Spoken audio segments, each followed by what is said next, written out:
All the principal officers will come to the high table with the Vice Chancellor, the Registrar of the University, the Deputy Vice Chancellor Administration, the celebrant, the librarian of the university, the bursar of the university, the dean of the celebrant, dean of the School of Education, and the Vice Chancellor, the President of the National Open University of Nigeria, Professor Vincent Aduntinebi. We all keep standing.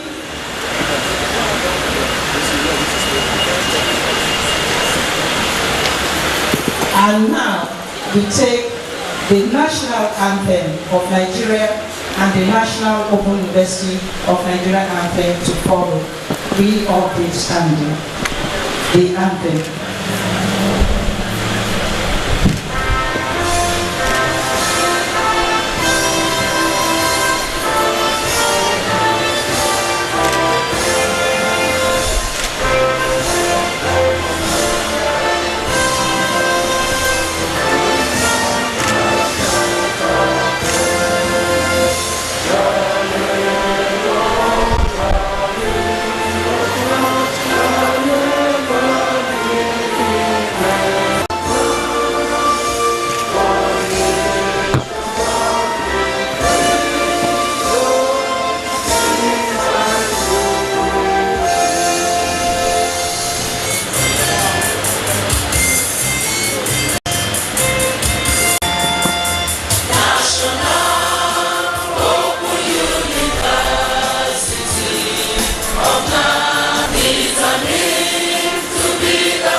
So please kindly give his opening remarks of the inaugural lecture of the National Open University of Nigeria to be presented by Professor Ebatan, the Vice Chancellor Administration of the National Open University of Nigeria. Mr. Vice Chancellor, sir, will you kindly give your opening remarks? Thank you, sir.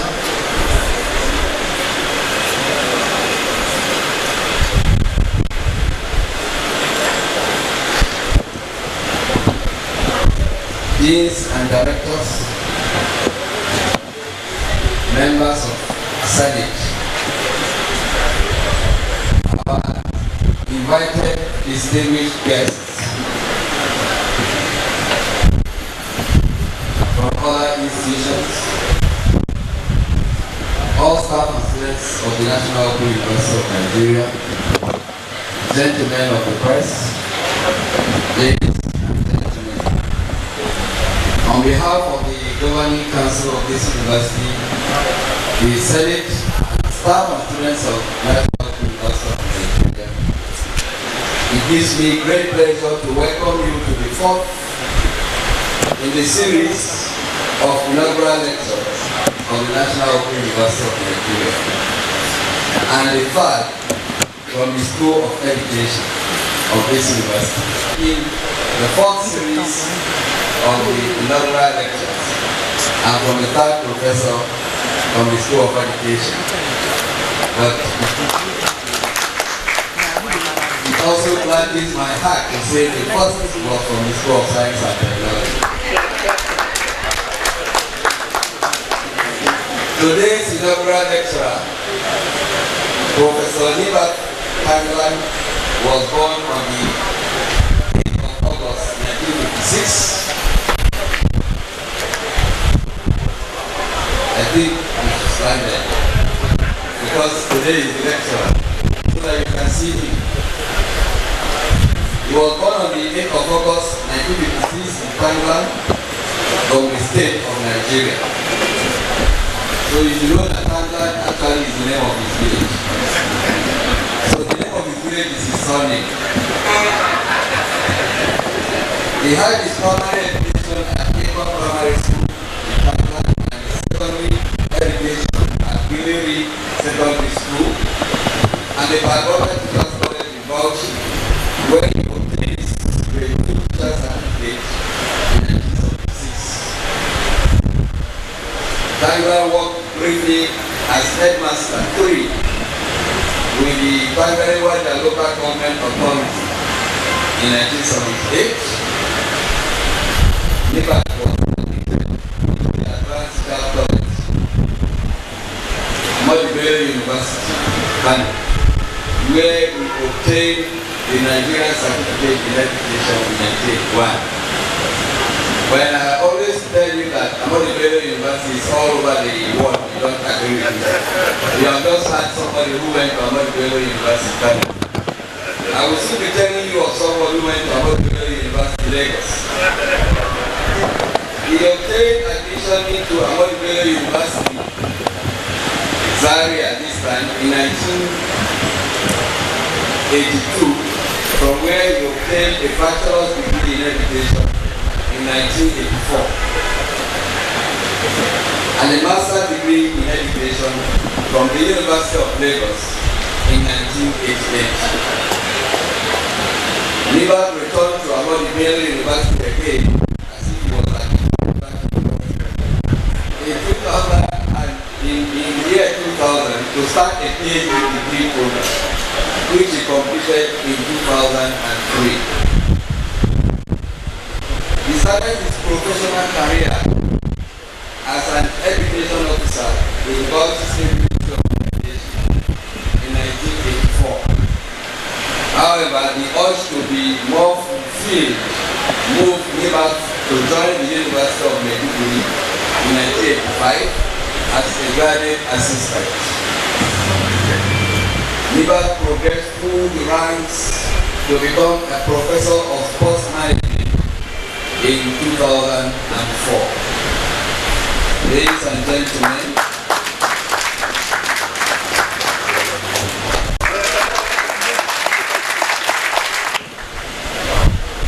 if you are one of those people who sleep before 12 o'clock in the night, you will never be a professor. And professors know what I'm talking about. So that probably was not enough for a professor.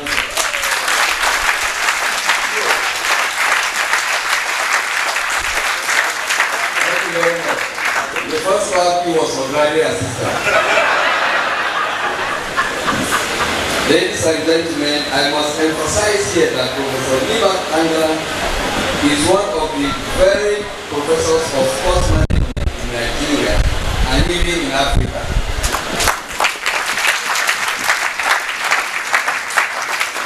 Let me emphasize that all of you seated here, if you have gone through a primary or secondary school or even a university, you know that it is not easy to be a sportsman. You will also know that it is not easy to become a professional in that field. You will also know that it is most difficult for you to combine sportsmanship with academic excellence. Because some people are known to be sportsmen and women, and because of that they don't find time to read or study. Others, like my registrar, are known to be bookworm, they only read, they cannot come for sports. And so you cannot excel in both.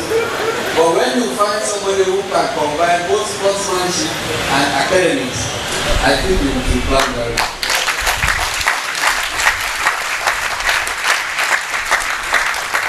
And for this summarized biography that I'm giving to you, we have just heard that he's one of the very few, we are very few professors in the field of sports, especially in Nigeria and even in Africa. And we are happy that we have one of such in the National Congress of Nigeria. Professor Nibat Tanglan has thus been privileged to make considerable contributions in administration of sports in Nigeria. It is also worth mentioning that he led the National Open University of Nigeria sports team to win laurels for the university in the 2010-2011 editions of the Nigeria University Games competition.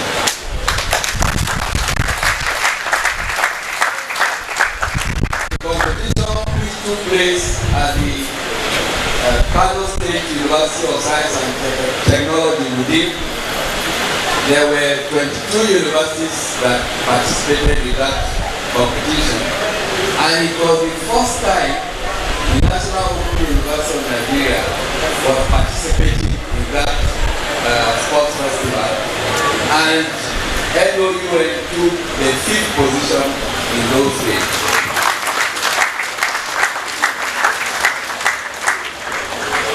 Professor Bangla joined the services of the National Open University of Nigeria in January 2008. He served first as the pioneer director, study center director of Bombay Study Center, and later on he became the deputy vice chancellor administration. The position is occupying today. Professor Bangla is chairing many university committees, which I cannot list here for one of time, since we give to the lecturer much time to give us the lecture. But among these committees are staff disciplinary committee, sport committee, senate and ceremonial committee, and etc. Thus, Professor Bangla has been fully exposed to the intricacies of university administration. Professor Nibat Bangla is a member of many learned and professional bodies and associations, amongst which are a member of the Nigerian Association of Physical Health Education, Recreation, Sports and Dance. I know the registrar like to dance as well. Member African Association for Health, Physical Health Education, Recreation, Sports and Dance. Member Nigerian Society for Sports Management.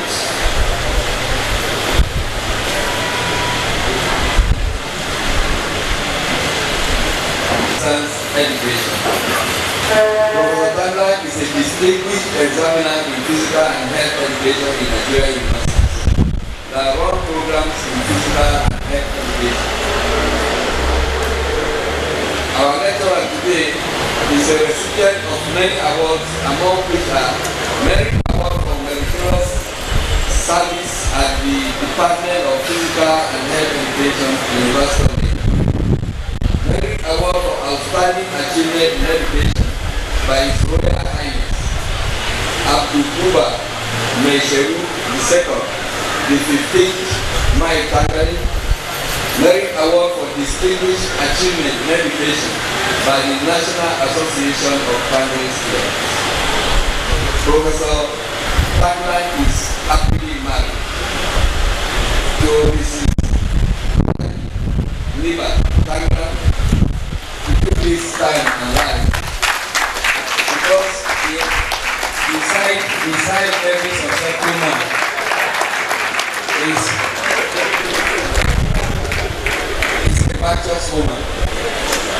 Professor Bangla is married to Mrs. Ladi Nibat Bangla, and the marriage is blessed with children. And in Nibat words, all are boys. It shows that this marriage is not gender friendly. So the next assignment for Mrs. Bangla is to find a girl in that family. However, she will send her to the next meeting in Beijing. Ladies and gentlemen, join me in congratulating Professor Bangla for all his achievements and welcoming him to present his lecture today.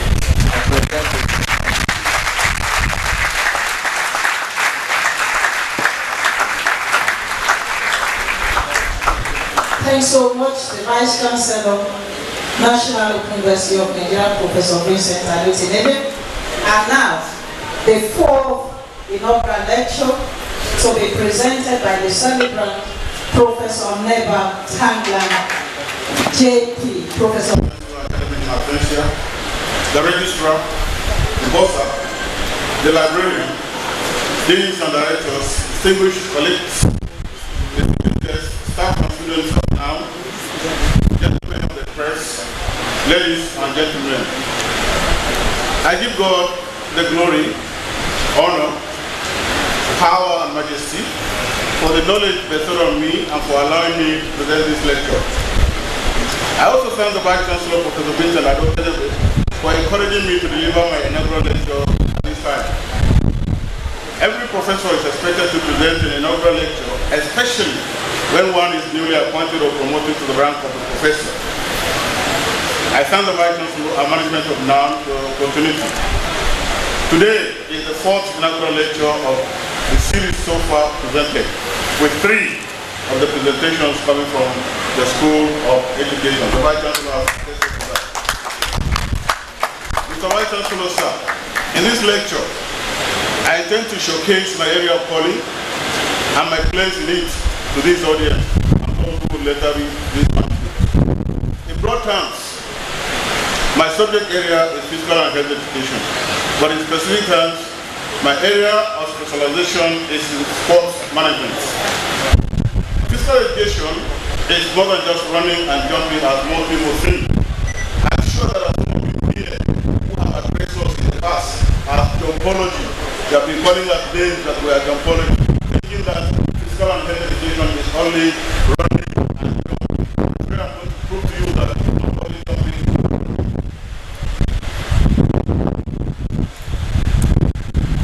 As a physical education major, you learn skills in a variety of sports, games, dance, swimming, and outdoor pursuits. You also develop leadership, organization, and communication skills, which will serve you in any interaction with others in your career or in recreation.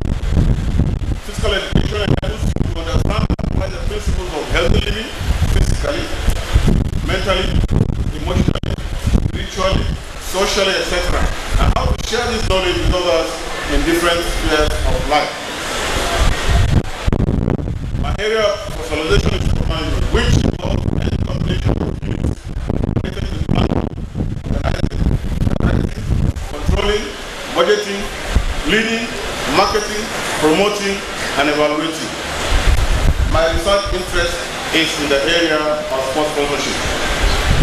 And my research effort has been on corporate sports sponsorship, which is a major source of sport development in developed countries, and which needs to be pursued vigorously in Nigeria to replace or complement public spending on sports development. The sports industry, the sport delivery system in Nigeria has evolved from simple organization of traditional sports and recreational activities to the present state of controlled, complex organization of sport. It is these present situations that have prompted the federal government of Nigeria to stimulate corporations and industries from the private sector to share the responsibility of providing adequate resources for sport development. Several politicians and academics emphasize the need for corporate organizations to make meaningful contributions in sport. It is in this regard that these experts strongly believe that sponsorship from the corporate bodies would be a major significant source of funding sport in Nigeria. As a professional expert in sport management and the expansion of sports services to diverse segments of the population of Nigeria, I have been deeply involved or interested in seeking sponsorship from major corporate organizations for sports. It is this background that motivated me to investigate the corporate perception of sports sponsorship selection process in Nigeria for my doctoral program. Sports sponsorship flourished in the 1980s and in the 1990s and had gradually declined and disappeared. For this reason, I framed the title for this lecture as Marriage and Divorce in Sports Sponsorship, Sustaining the Relationship. Now let me just pause here to say that some of my colleagues, including clergymen, that have seen this topic, and they said, congratulations. Maybe people will take marriage seriously. This marriage is referring to the marriage between a man and a husband. But today, I wish they are here so that they will come and listen and then know exactly what I mean by marriage and sports sponsorship.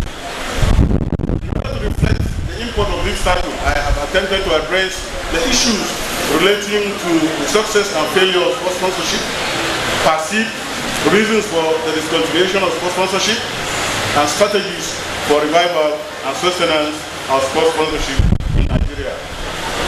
These areas of specialty have been selected for this lecture mainly because of the fact that recent sports marketing surveys indicate that the sponsorship market remains buoyant even in the present hard economic times. There has been cutthroat competition in marketing among companies and their brands, not only to hold the existing but also to gain new market shares. Marketing communication plays an extremely important role in the accomplishment of any form of industry in this competition. One important factor in marketing communication is promotion, which consists of several elements like advertising, which is any paid form of impersonal promotion, through the mass media. The fact that advertising is impersonal and paid for distinguishes advertising from other promotional elements. Public relations along with the promotional elements are additionally combined for the promotion mix of a company, which is the total marketing program of a company. In the 1980s and early 90s, the cost of traditional mass media and advertising became so expensive that it became extremely difficult to reach specific target groups. As a result, corporations were trying to find new elements in the promotion mix to reach their target market with their message and to popularize their brand. The attempts of corporations to find new media opportunities produced two new related areas in the marketing communication mix, which included event marketing and sports sponsorship. We're going to look at the evolution of sports sponsorship. Australia was the first to be involved in sports sponsorship. That was in 1896. That year, there was a company called Spears Modern Olympics. The first Modern Olympics started in 1896, and during that Olympic Games, there was an advertisement. That was the first time an advertisement was placed during that period. In 1928, Coca-Cola purchased the sampling rights of its products in the 1928 Olympics. In the UK, the first recorded sponsorship was in 1898. What we now call corporate sponsorship was what started in 1975. From 1976 to 1984, the largest increase in sports sponsorship was seen in the Montreal and Los Angeles Olympic Games. From 1988 to 1998, financially there was an increment in sports sponsorship. While by 1993, the amount gained from sports sponsorship went from $9 billion to $16.6 billion in 1996. You can imagine the amount of money being spent on sports sponsorship. By 1997 to 2012, the financial growth rate ranged from $579 million to $907 million. And see, these are some of the Olympic sponsors, the corporate sponsors of the Olympic Games. Coca-Cola is there, several of them are there. Normally in an Olympic Games, you don't have only one company sponsoring an event, they have combined sponsors. In Nigeria, the sponsorship was brought back to the independent period. The major sponsors, as we all know them before, we have what we call the Public Works Department, now Federal Ministry of Works. There's Electricity Corporation of Nigeria, ECN, now Power Holding of Nigeria. Others were water corporations of Ibadan, owned by electricity stores. United Africa Company, Marine, now called Nigerian Port Authority, IICC, Shooting Stars of Ibadan, now later known as Free SC, Western Nigeria Development Corporation, stationery stores of Lagos, normally known as Flamingo Boys, Fair Bank Football Club, Rangers International, Mighty Jet of Jos, United Nigeria Textile Limited, Africa Continental Bank Football Club. All these sponsors were involved in the sponsorship of football. You can see their logos are here. Presently, we have DSCB sponsoring basketball. NDIC is interested in the sponsorship of school sports. Zenith Bank is presently sponsoring female basketball, while Globacom, the communication company, is now sponsoring football, the Nigerian Football Federation League. First Bank has been sponsoring Luga Games, the same thing with Guinness. That Buddha interested in tennis, Share Petroleum is interested in grassroots sports, while Mobile Oil sponsors athletics. Milo has been sponsoring marathon race and tennis. Now we go to categories of sports sponsorship. Sports sponsorship has been categorized based on the contribution of each category. That's what we're going to see now.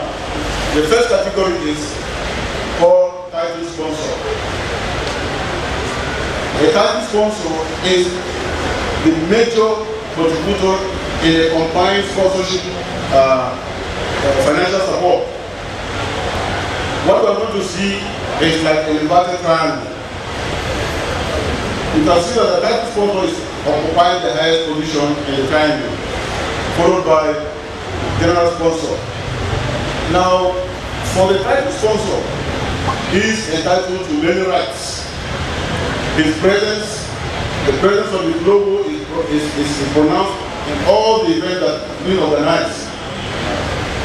While the general sponsor contributes 50% of the total contribution of sponsorship for that particular event. Then we have official sponsor. This also depends on their own contributions. They are the one next to the general sponsor. And then we have what we call technical sponsor. For the technical sponsor, they are the ones that their own contribution is in terms of the supply of equipment. For instance, the company may decide to supply medical equipment for an event. So we call that one technical sponsor. Or a bank may be the official banker for the sponsor. That one is also regarded as a technical sponsor. We have participating sponsor. In these ones, their contribution is minimal. They contribute 25% of the total money made for sponsorship of that event. And then lastly, we have informational sponsor. For the informational sponsor, they are the ones that are in charge of publicity and then public relations. I want to look at the definition of sponsorship. Several people have defined sponsorship in different ways, and I summarize that. The first one, they consider sponsorship as a commercial agreement. To them, it is an agreement, and definitely it is commercial, business as usual. The next one is business agreement. They consider sponsorship as a business agreement. The other definition is a provision of assistance for the purpose of achieving commercial objectives. Again, they are all talking about the same thing. Everything about commercial. As an investment in a sport entity. It is also defined as an allocation of resources with the intention of achieving organizational goals. While the other one defines sponsorship as a strategic activity. In this one, the definition is implying that the company considers sponsorship as a strategic activity, meaning that in this type of definition, a company that regards sponsorship as a strategic activity, they have a specific department of sponsorship within their company, and then they use sponsorship in combination with other communication needs of that company. So they regard that as a strategic activity. And as an exchange of relationship with related partners benefiting. That was my own definition. I now look at all the definitions and I regard it that sports sponsorship is partnership. And in this partnership, all the partners are benefiting from the partnership without risk. I'm going to look at some conceptual clarification. There are two concepts here. One is sponsor and the other one is property. When we say sponsor, what do we mean? A sponsor is a person that has provided money, or it may be money, it may be services or goods for the purpose of achieving organizational goal. While a property is a sport entity that allows a company to sponsor its events. So that's what we mean by property and then sponsorship. In such a way that if a company organizes an event or sponsors an event, what they are after is the behavior of sport consumers to see whether their attitude will be influenced in buying the product of that company after watching an event. Again, this team also wants to know whether those who watch matches being sponsored do recognize the sponsor of that event. I'm sure there are some of us here that watch match, but they don't take note of who the sponsor is. Sometimes we even forget who sponsored the event. So this is one of the theme or the approach in trying to understand sports sponsorship. The other one is the financial performance of the sponsor.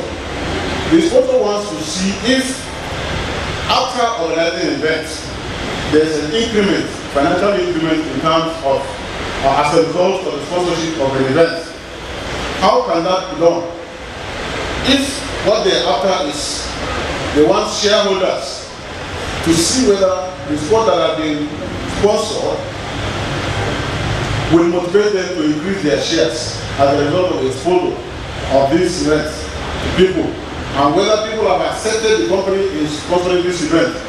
You know, if people have accepted that company as a sponsor, it means it is receiving the goodwill of the people, and more people will be encouraged to buy shares in that company. Effect of brand equity on sponsorship. What do you mean by brand equity? Brand equity has to do with the impression of consumers on a brand, and it may be positive or negative depending on the experience of the consumer to that brand. If an event has been associated, or if a company has been associated with a particular event, and then those who watch match of that event that is being sponsored by that particular company, they have interest in the product of the company. It means the company has now had an influence over the consumers. Now, sport event sponsorship, they form secondary associations from primary attribute associations related to the company, the country of origin, the distribution channels, the celebrity sport person, or endorser of the product or event. If a brand becomes associated with an event, that event may be characterized by a set of brand associations, and the event may become indirectly associated with the brand. There are companies in this country that once you mention their name, you know that they are associated with a particular event because they have been sponsoring that event from time to time. Take for example Milo. Milo is known for marathon. Anytime you mention marathon, what comes to the mind of those who watch marathon race will know that they are talking about Milo. Milo is the one that sponsors. So they are now trying to link Milo with the event that they sponsor. And once you see Milo, what comes to your mind is marathons. These are some of the brands that we have. We have DSTV, Glow. Sport bodies, from local clubs to national bodies, have a brand.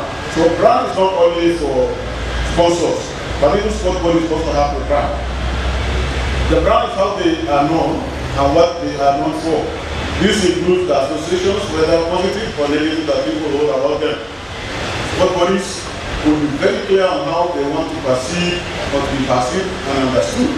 and manage their brand to achieve the image they want. In terms of sponsorship, brands management by sports body matters for 3 very important reasons, which include appeal to voters, fit with the voters, and value to the sport body. Selecting a sport for sponsorship. What really do companies sponsor, and why do they sponsor events? My study has shown that most of companies that sponsor events in this country, they go for team sports. The reason is very simple. Team sports pull crowds. They pull many spectators because most companies want to have people having an awareness of their products. They want publicity. So that's why they're running after team sports. Some companies sponsor events that are popular sports or broad public interest. Sports that are compatible with the sponsor.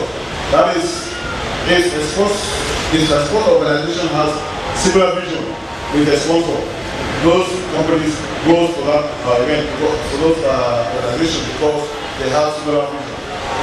Sports that have been successful in most of the competitions, because everybody wants to associate themselves with success. So they normally run after those events or those teams that always go and win events. They also go for sports that have media coverage of also products or services. Sports that have the ability to enhance government relationships. That's another way. That's one of the reasons why they sponsor some events. But they know that they sponsor events and the government will have interest in that event. Definitely, we are really tax evaders. These are the ways that they try to evade tax. They feel that this is what government wants. So they want to go and sponsor those events so that they will have good relations with government. Usefulness in advertisement campaigns, management interest. For management interest, my study has shown that there are some companies that they don't have any departments of sponsorship. They don't sit down and discuss the issue of sponsorship. All the decisions that are taken is taken by the chief executive of that company. So if a sport organization wants to have such companies to sponsor their events, once you have an insight as to who is the chief executive and you can get a link with him, it means you can have the event to sponsor. Because the chief executive is the one that takes decision on his own and say this is the event that will sponsor. Sports that have the ability to increase sales, most companies like that one as well. Objectives of sponsorship. There are direct objectives and indirect objectives. The direct objectives brings rapid change in customer behavior. The other one is it has immediate impact in sales and a short-term goals. While the indirect objective has a long-term goal, increase visibility to brands and products, increase contact with particular segment of the client, and then sponsor image enhancement. Evaluation of sponsorship. This is one of the difficult things that most companies are experiencing. And in fact, it's one of the reasons why they withdraw from sponsorship, which I consider as diverse. Most companies are having problem of evaluating the outcome of sponsorship. Most of them want to see if after sponsoring an event, there will be direct increase financially to their products. But how to assess that one is a difficult thing. And because of that, they are now finding it difficult to continue sponsorship. So companies can strengthen their brand if the sport entity, the sponsor is successful in the competitions. On the other hand, the sport entity could detect a direct connection between the sponsorship relation and increase revenue as well as achieve the sales objective.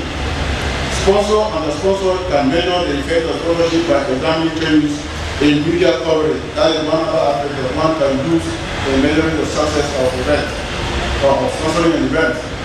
If initially, before you went into sponsorship, there was no awareness, there wasn't any publicity of the product. If you organize an event and you bring your product there, people will be aware and people will know that this is a company that is sponsoring this event. From there, they start having awareness of your products. So that is another way of evaluating sponsorship. I also found that Companies that study do not evaluate their awareness of their market before entering a sponsorship relationship. Nor do they evaluate their relationship during the sponsorship agreement continuously in both formal and formal ways.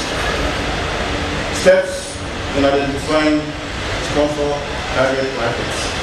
These steps are the steps that sport organizations are supposed to take in identifying the company that will sponsor the event. The first step is, within that locality where you are as a sport organization, list the companies that exist there.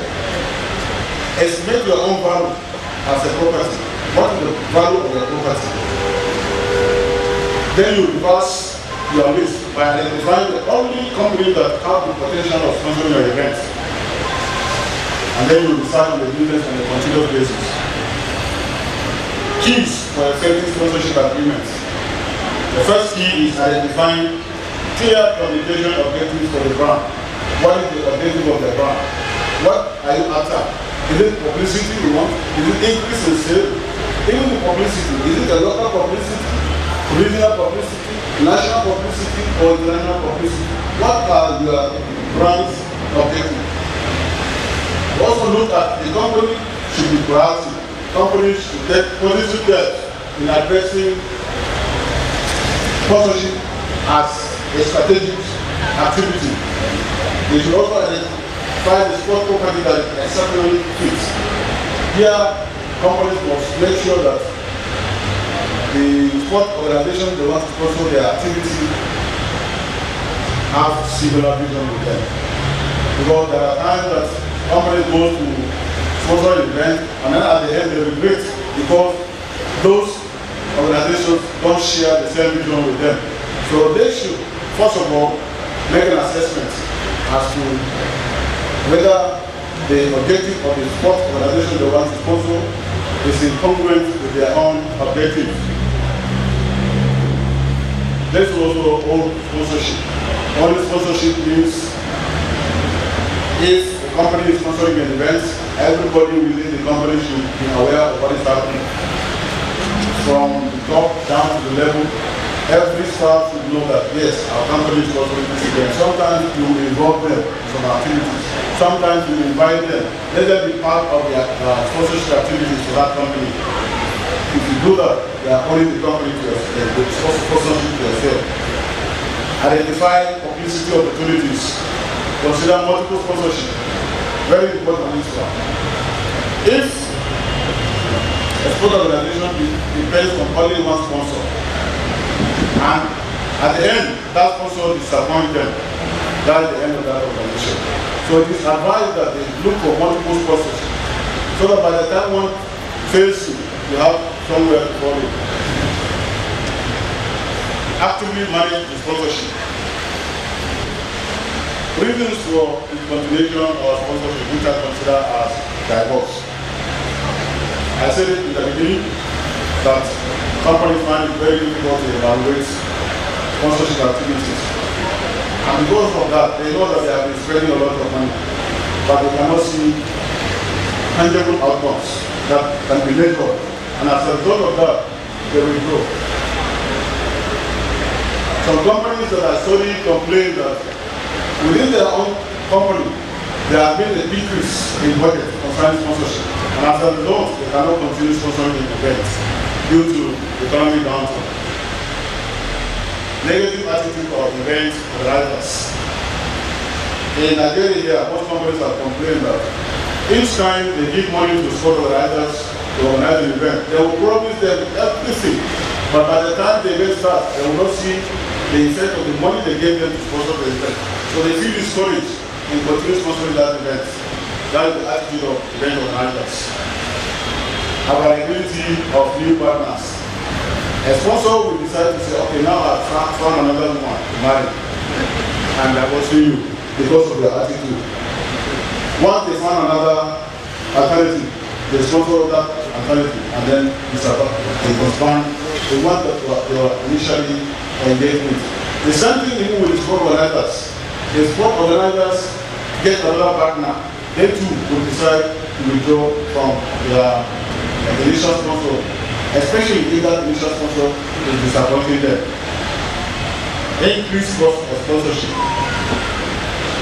Yes, cost of sponsorship is becoming so expensive these days, although some companies are still realizing the benefit of it. But some companies have reported that because sponsorship is becoming more expensive, they indicated that as one of the reasons for withdrawing from sports sponsorship.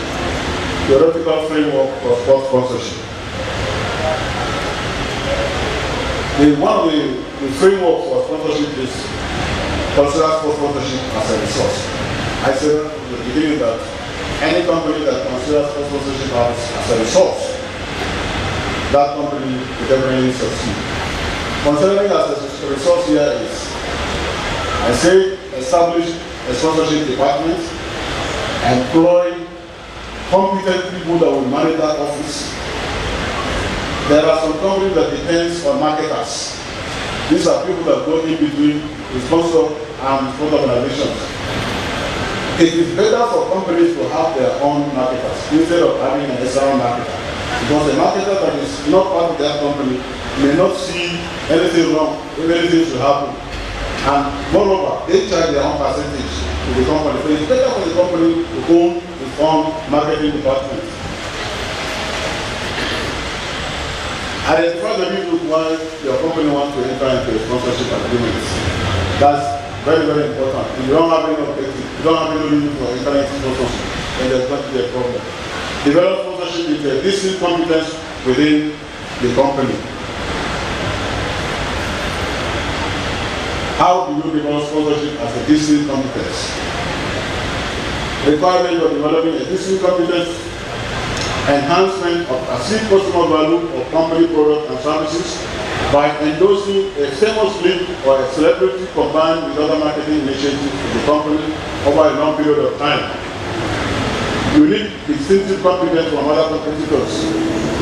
That is competitor differentiation by demanding exclusivity. That is, once you enter into an agreement with a sport organization, tell them that you want an exclusive sponsorship. You don't want competitors. By the time you bring in competitors, you are trying to reduce yourself because there are some companies that will imitate what you are doing. But if you are the only sponsor, then you have no problem, no competitor. Competence develops usable in different ways. And that can be done by embark on customer-oriented promotions and building a very strong corporate culture by involving employees in sponsorship. The graph that I have there shows the growth of sponsorship from the traditional marketing approach to relational marketing approach. Now, the relational marketing approach combines marketing, service, and quality together. As I said, traditional and relational marketing approach.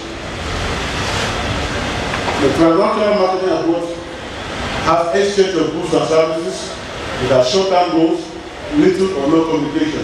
There is no interaction in this type of marketing approach.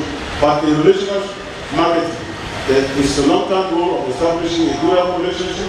It has high level of interaction and communication and customer center. These are stakeholders of professional sport organizations. We are not going to dwell more on this. The major sport stakeholders in sport organizations are sponsors, fans, and the media. These are the three major stakeholders in sport organizations. Why? Because the sponsor spends money to sponsor an event. Spectators pay money to watch events. Media, they also pay money looking for information. All other ones are just stakeholders that they drain from these three major stakeholders. A competitor, you have to be a competitor. Agent, you have to pay him. Employees, you must pay him. Government authorities, you must pay tax. So this is called them as minor stakeholders.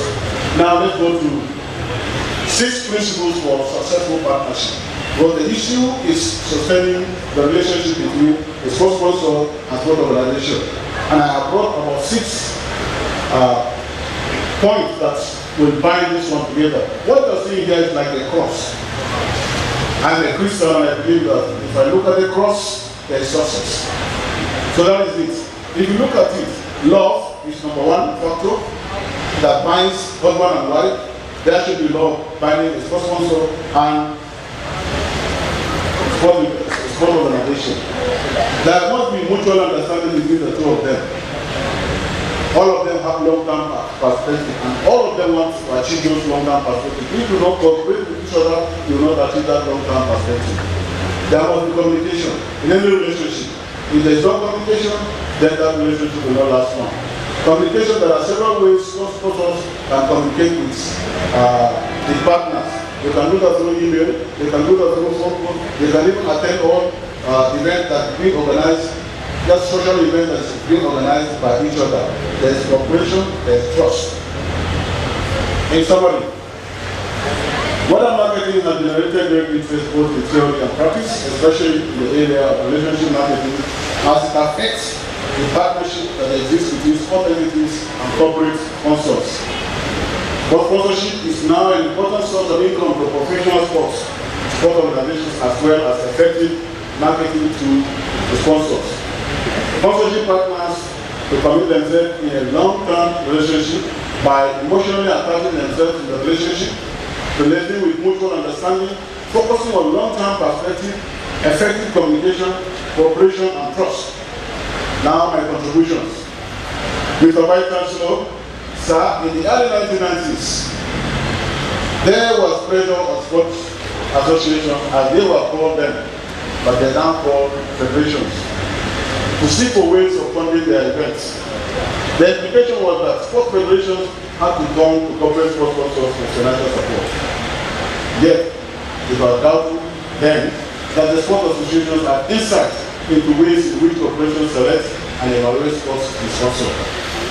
Motivated by this, I embarked on several studies of how corporations select sports to be sponsored, because I felt that an understanding of the exchange process of sport sponsorship will enhance and increase the ability of the sport organizers to successfully negotiate sponsorship activities. Some of these have been mentioned here. In an effort to enhance the relationship between corporate sponsors and organizers, I made my views known in the Luga Games seminar held in Amadou University in 2001, where I presented a paper on corporate sponsorship and Luga, sustaining the relationship in the new millennium. That work has since been published. I made it clear that the key elements in sustaining relationship between sponsor and Luga organizers are law, with the implication that if sponsorship selection criteria are not strictly applied, sponsorship attrition is bound to happen. That is, there will be divorce. This implies that corporations which intend to sponsor an event must ensure that they strictly apply the criteria they use in selecting sports to the sponsor to avoid dropping out of sponsorship. In our study, we conducted a research on the criteria used by corporate sponsors in selecting sports to be sponsored. The results show that corporations' objectives of sponsoring sports are national media coverage, ability to enhance government relations, ability to increase sales, especially those in the food and beverage companies, usefulness in advertising campaign, and management interests. The implication of this result is that sport organizations that seek for sponsorship support will have to be knowledgeable of the demands of its sponsoring partners and tend to develop their sponsorship proposals in line with the need of the sponsors. Again, we conducted a research in 2003 on the criteria used by corporate sponsors in selecting sports to be sponsored. These results show that corporations' objectives for sponsoring sports are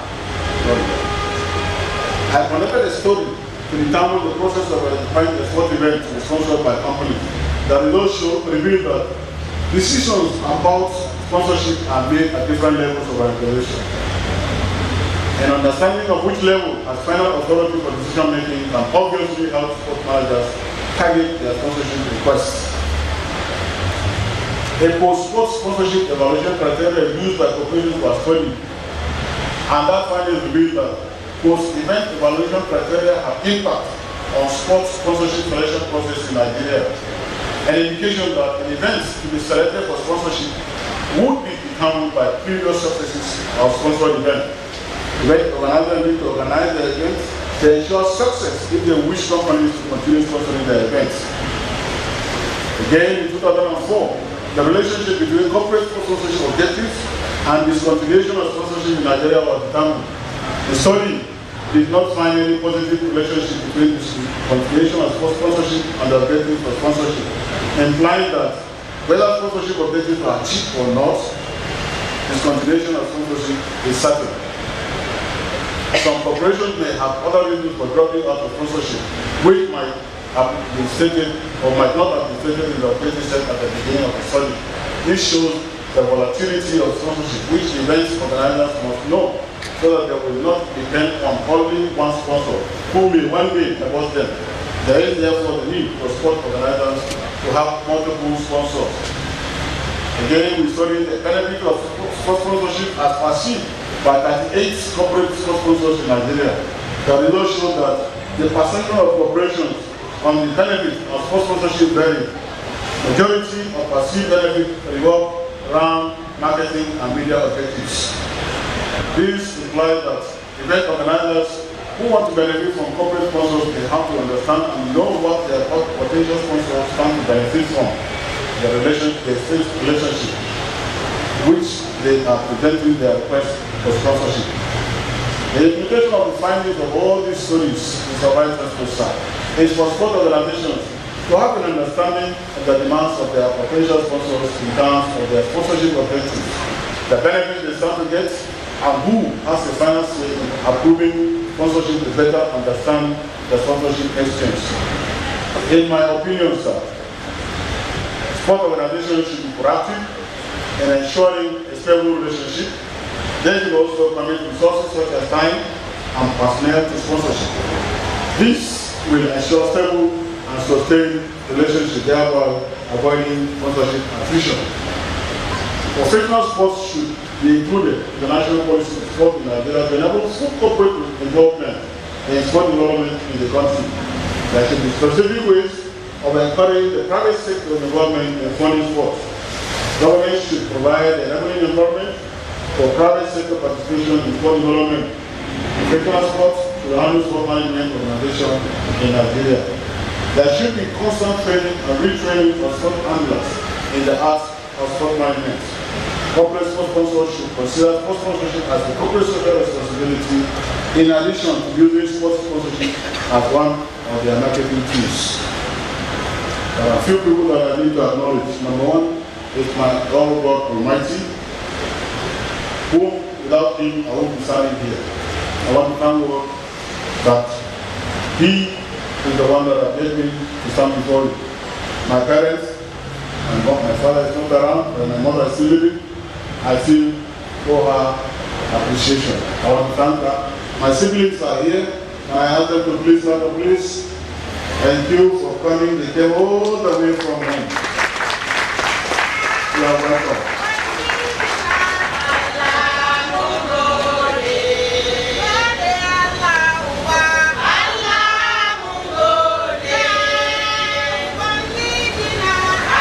Thank you.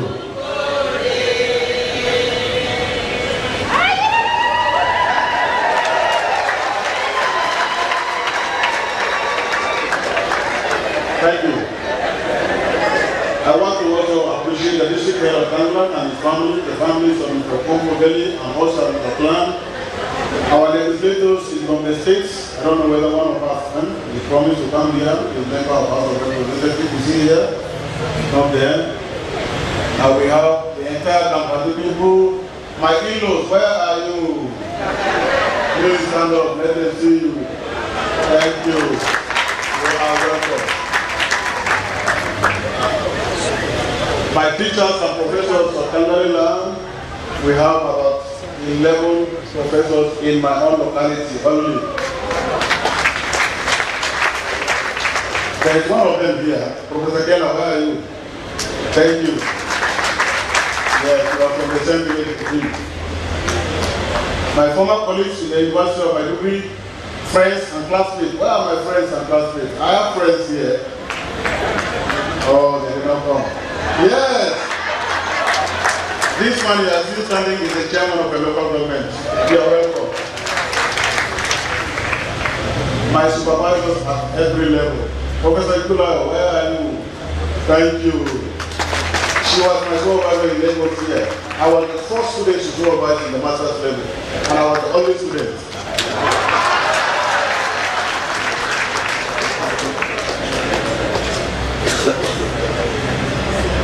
Professor Venkat, please stand up. Professor Venkat is my mentor. Please remain standing. Professor Venkat is a true Nigerian. You can see as if he's from another country, but he's a Nigerian. He is one of the fathers of physical and health education in this country. There is nobody that raised physical and health education that does not know him. He was my second supervisor, but as if he was my number one supervisor. I appreciate him. He is my mentor and academic by excellence. I cherish him very much. When I told him that I was going to present this lecture, he said he must come. And he came, and he's there. I thank you very much for coming, sir. Dr. Tom. Yes, Dr. Tom was my classmate in the PhD. He's also in ABU. The two of them are from ABU area. You are very much welcome. Thank you. Royal Fathers of Kalariland, Mr. Vice Chancellor and Principal Officers of now. Mr. Vice Chancellor, a very kind-hearted man, a benevolent man, a man with a large heart, a very loving person, a man that accommodates both his enemies and his friends. Everything about him, I love him about that. I thank you, Mr. Vice Chancellor. Thank you very much. Principal Officers, I enjoy the relationship that I've been having with you. I'm so grateful to that. The entire community of now, thank you very much, now community. My personal staff, very untiring staff in my office, they will never close until I close. My wife and children, once more, please stand up, let them see you. Yes, we have 3 children, but we lost one. We have 2. The other one, you know, those who are working in the bank, they are very terrible. They refuse to allow us to come on the parents. He is an engineer, a computer engineer. So the bank grabbed him. No bank are taking the best, and they are using them. The other one is a secondary school leaver. He is waiting for admission. He wants to read medicine according to him. My wife, a very cherished woman. She is the pillar behind my success. I'm telling you the truth, I'm not missing words, I mean it. During our hard times, especially those days when there was strike, she was the one feeding the family because they were not paying us, as we were not paid, she was the one supporting the family. I thank you. Have a seat, please. Thank you very much. Mr. Vice Chancellor, ladies and gentlemen, sorry if I go there. There are Tangale people that live in Lagos here. Where are you? Yes, thank you, thank you, thank you, thank you. Thank you. That Olale rules, I like them, I love them. Stand up with your husband, please. You are welcome. They have been praying for us. And I have forgotten our pastors. Where are they? Please stand up. Thank you. Surprising. My group pastor is here. Thank you very much for your coming, sir. They are pastors in the River Life Ministry. And I thank Pastor Kumi. Since I joined that ministry, I have never remained the same. I'm telling you the truth. I have never remained the same. I thank you for all that you have done to me. Mr. Vice Chancellor, sir, ladies and gentlemen, sports sponsorship is a major source of developing sports in any country. To ensure the sustenance of this source, the partners involved in sports sponsorship need to be encouraged to stay together for the mutual benefit of the partners and sport development generally. I sincerely thank all of you for listening, and God bless you all.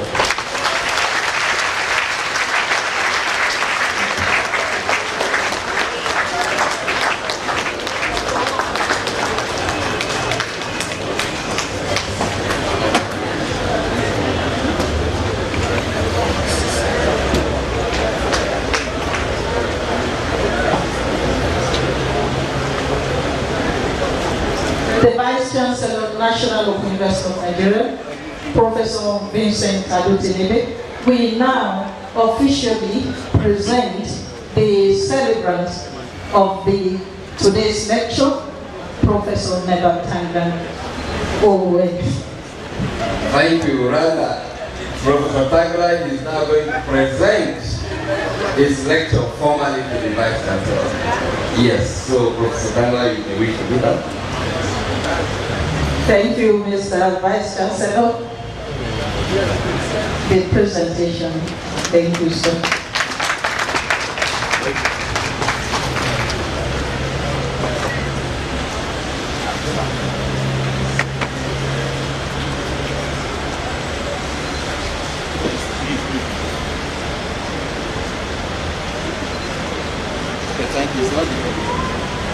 Congratulations.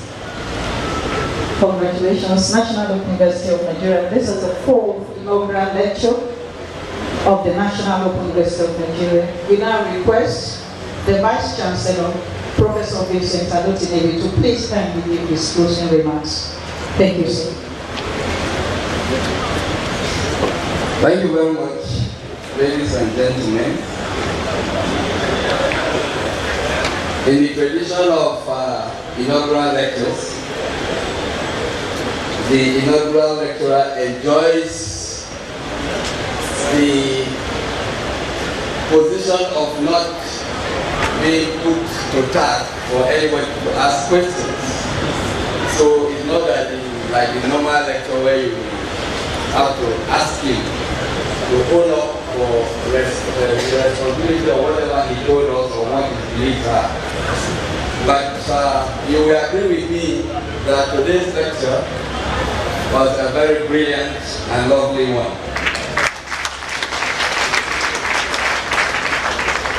It's not surprising that there was no dull moment during this lecture.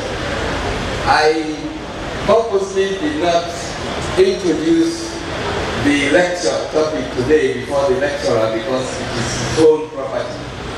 But it's my duty now to recap on what he tried to tell us today during the lecture. Because I was taking census and I saw a few people either dozing or maybe they were trying to indirectly do the Muslim prayer. Because you have to bow your head. I can see some heads knocking during the lecture, and because of that I have to give you a recap. Professor Tangla told us that the marriage and divorce in sports, and he introduced this topic brilliantly and also went through the evolution of sports sponsorship throughout the world and in Nigeria. He told us about the different types of sponsorship and of course he defined them. He also told us about partnership and brand equity in sports sponsorship. But most interestingly, he gave us a diagram, which of course I'm not surprised he did, because more than 5 or 6 of his pastors were here. He put it in a cross, and because he says anything put in cross, he never neglects it. But in that cross, he showed us that there must be love, mutual understanding, communication, cooperation. No wonder he used marriage to emphasize his research. No wonder his wife has always been his pillar, especially during ASU strike. I think that Professor Tangla has drawn our attention to the fact that marriage is all about the game. To the fact that marriage and divorce, they are all part of sports. If you are a sportsman, I am sure you will really enjoy sporting activity. So if you relate your marriage to sports and you play the game well, and with the rules that he has given to us, love, mutual understanding, communication, and cooperation, I am sure you will succeed. Professor Tangla has also showed us and has shown the whole world that if you apply these basic rules, you will not only enjoy sports, but you will enjoy life. Because the whole life is all about the game. But some of you who will not want to obey by these rules, you will find everything boring. might interest you to know that for some of us laymen in physical and health education, like you told us in the beginning, we have always assumed. And when I was a student in ABU, I am so happy that he invited this professor that is known by everybody. But I must let you know that when I was in ABU, I was also a sportsman. I played hockey. And I won a gold medal in the NUGA of 1980 that I was done in the University of Benin. ABU won a gold medal in the hockey team, and I was a member of that team. What I want to relate to you is that for some of us laymen, we assume that sports is all about recreation. Of course it is. And we assume that sports is something we will go after we have either done our work for the day, we have studied, and we need to ask, why are those people in the physical and health education? They say they are studying, and they will wear short knickers, white socks and canvas, and they say they are going for practicals. We will be laughing because we will go for practicals in the laboratory, and somebody will go and he will be rolling or running and jumping and say he's doing practical. We say they are just enjoying themselves, studying. But the basic thing is that Professor Tangla has been able to show us that you need to be cautious and you need to be technical. And this is a professional field. From his lecture, I am sure the corporate world and those who want to promote business through sports will be able to get a lot from his recommendation. Most importantly, ladies and gentlemen, attending this lecture today will show you that Professor Tanglan has given us the basic rules of life. If you relate this recommendation to all aspects of your life, you will succeed. This is the beauty in academics. I am so happy that he has been able to acknowledge those who built him, those who contributed to him, especially this professor from ABU. For some of you, my colleagues, especially Senate members and members of staff in the National Open University, by now you would have been used to the fact that this Vice Chancellor refers to every university in Nigeria, or indeed the whole world, as ABU. So don't get confused when I tell you that you graduated from ABU Lagos. The fact is that we are happy that Professor Tangla has been able to attract his kinsmen here. What happens is that ABU, Ahmadu Bello University, was the very first university in the northern part of this country.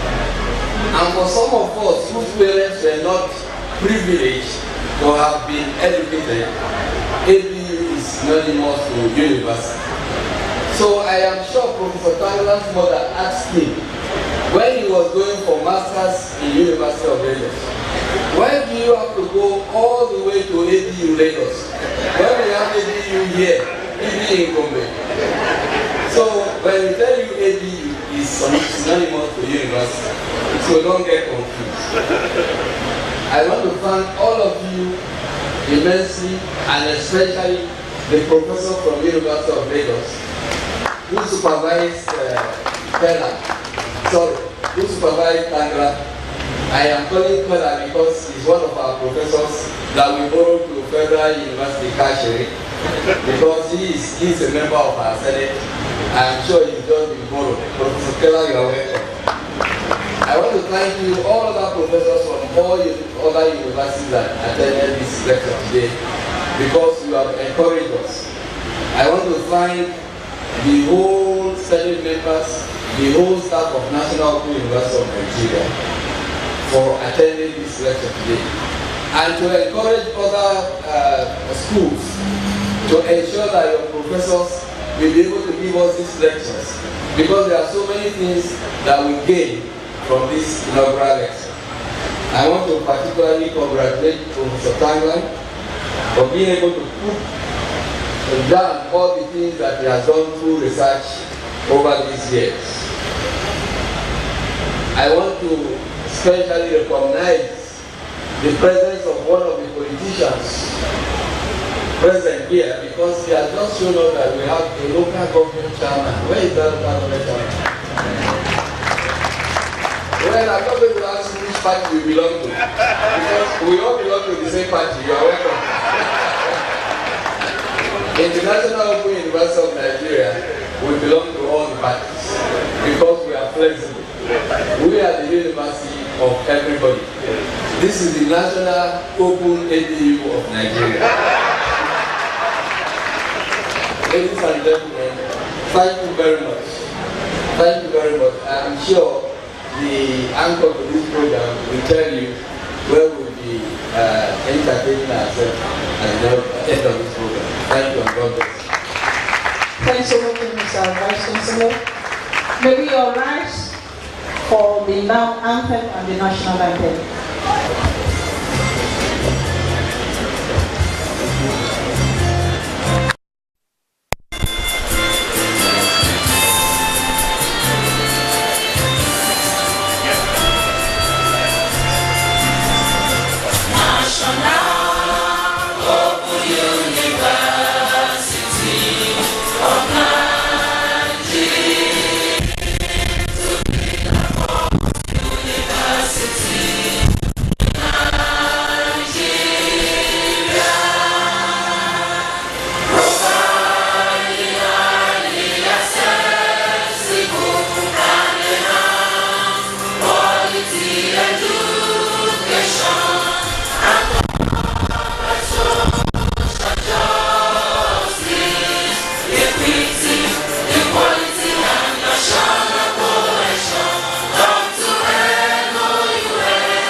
While we send it to simple session.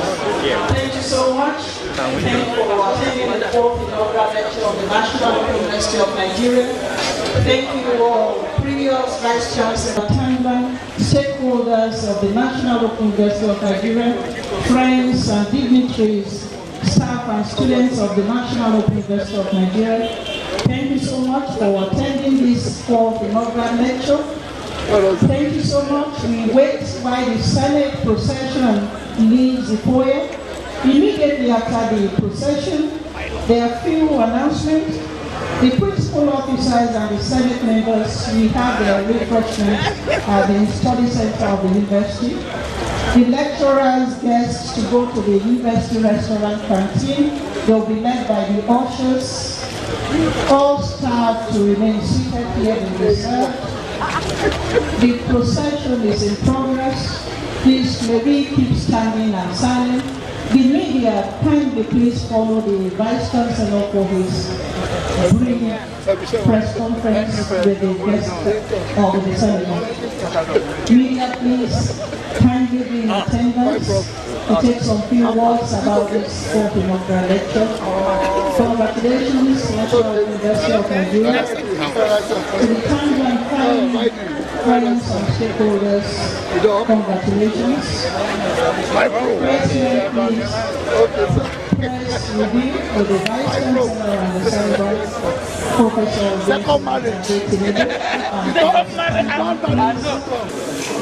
Well, an expert in geopolity has given us something.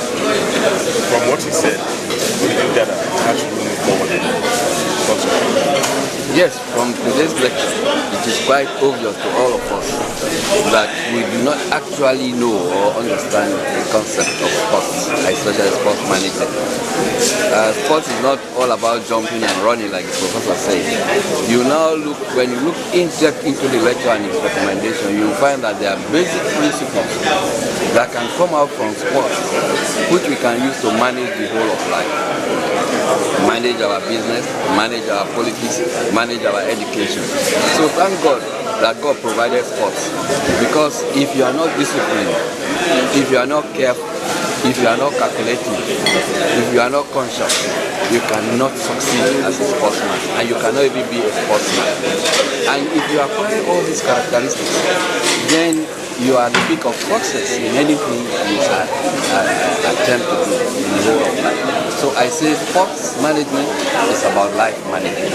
That's my understanding from this lecture. Okay, from what you said, we hardly see companies having a sponsorship department. Everybody knows it.